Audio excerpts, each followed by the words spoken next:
Anak ni Senator Amy Marcos sa taong bayan tila pumutok na sa dali hindi man direktang pinangalanan ngunit tila sa pool sa katotohanan. Ang mga di umano'y buayang mambabatas at ang administrasyon ngayon. Sabi nga ng ilan sa ating mga kababayan, si Senator Amy Marcos na lamang ang natatanging kasagutan para maiwasan pa ang posibilidad na magkagulo sa ating bansa dahil tila naiipit ngayon sa dalawang nag-uumpugang bato. Si Senator Amy Marcos ang kapakanan ba ng taong bayan o kapakanan ng kanyang kapatid dahil alam naman natin ang nangyayaring tensyon ngayon na loob ng politika. Ayon nga sa ilan nating mga kababayan, huwag na lang nilang hintayin na tuluyan pang magalit ang masang Pilipino dahil sa matinding pag-aambisyon ng nipang politiko na namumuno sa bansa. Kung tunay na may malasakit sa bansa, si Senator Amy Marcos ay dapat nga raw naunahin niya ang kapakanan ng ating bayan nang matapos na nga rin ang problema na kinakaharap ng publiko nang dahil sa baluktot na pamamalakad di umano ng gobyerno. Yung mga gumagawa ng pang-aabuso, meron na di umano.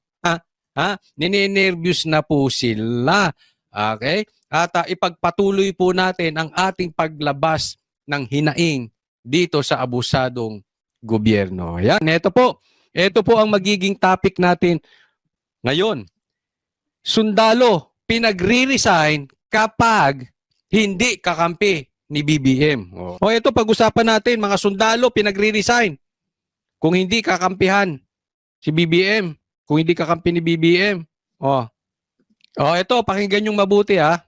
Now, when it comes to our political inclinations, Ito. Ang usapin dito, political inclination. Ano ka ba? Duterte? Sara ka ba? Pilawang ka bang inodoro? Sa mga kumakain, pasensya na po. Pero talaga, dyan naman ngayon ang dilaw ngayon di ba? Sa mga manunood na dilawan, wag na kayo makisali. Kisaw-saw pa kayo. Inodoro naman kayo. Tuloy. Ano yung political inclination? we recognize that all of us have our own political opinions, political inclinations. We respect that. Meron tayo kanya-kanya. Meron tayo kanya-kanya. Marcos, Duterte, Inidoro, meron kanya. Nilirespeto ko yan. We respect that.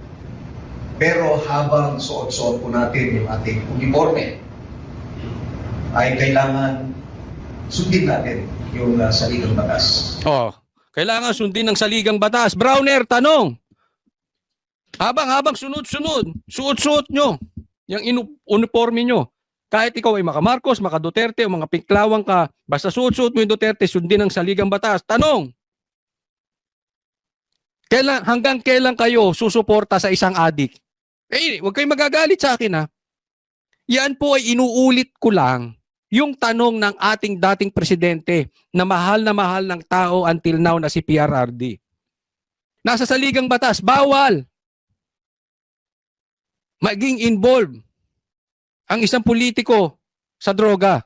Hindi tayo nagbibintang. Okay? Nagtatanong lang.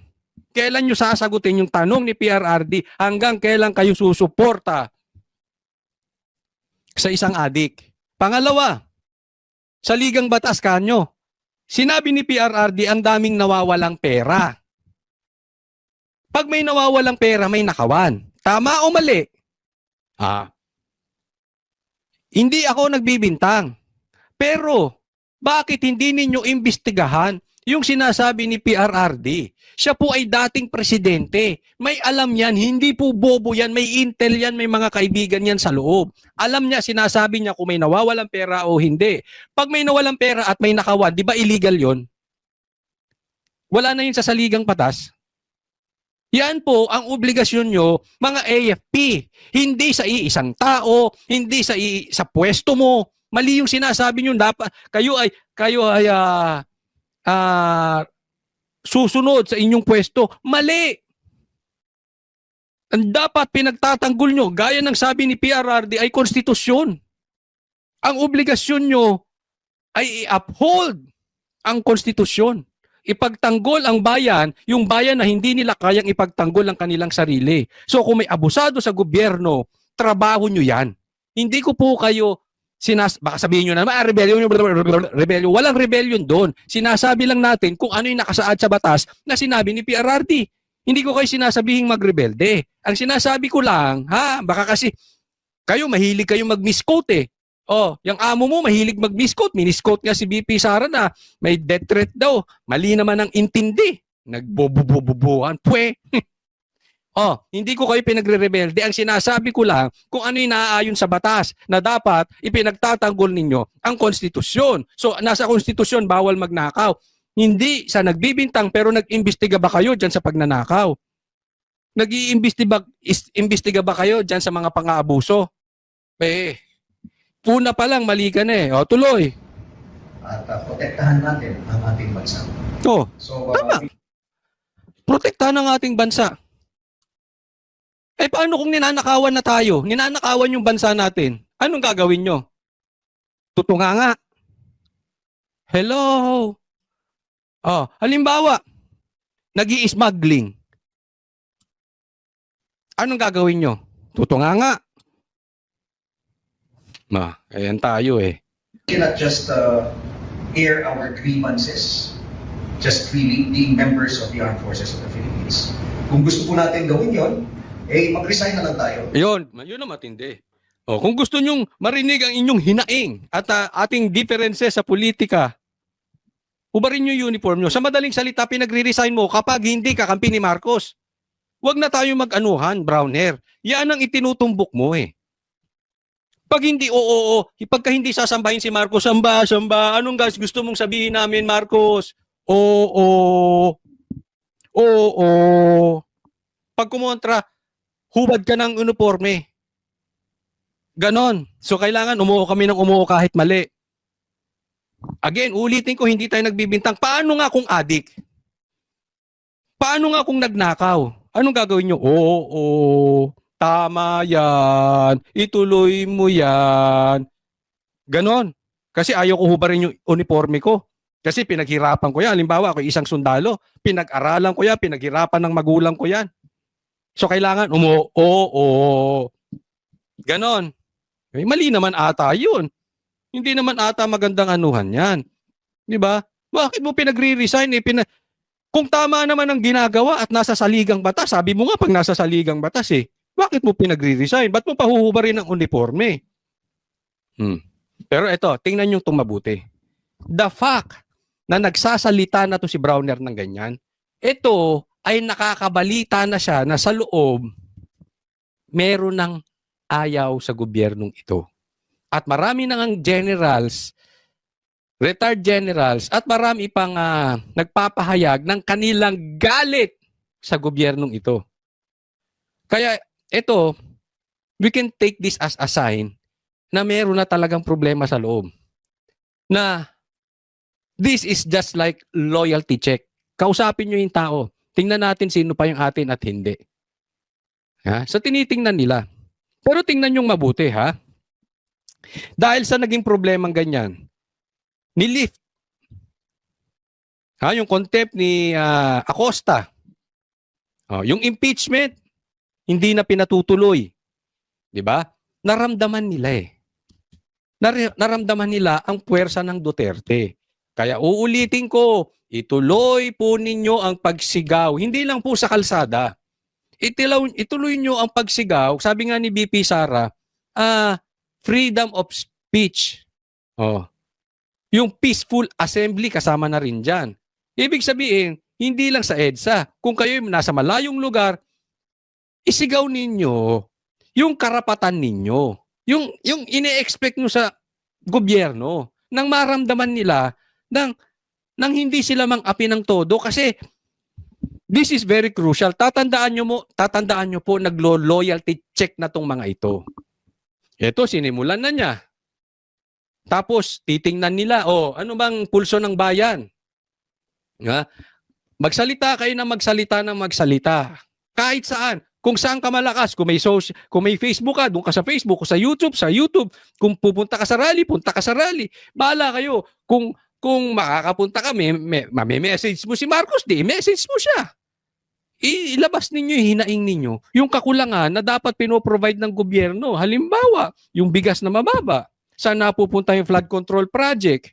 Trabaho, saan na yung trabaho? Yung bakit ang dolyar napakataas, ang gasolina tuloy-tuloy ang taas. Isigaw nyo yan. Sigaw nyo na ayaw nyo, hindi nyo gusto. Kung talagang hindi nyo gusto, hindi ko po kayo pinipilit ha. Pero kung ako, hindi namin gusto yung ginagawa nyo sa Duterte. Kasi nakafocus kayo sa Duterte. Ang kailangan namin, Marcos, ituloy mo. Tapos sabihin nyo, ituloy ninyo yung proyekto ni PRRD. Kasi yan ang pinangako nyo, di ba? Continuity.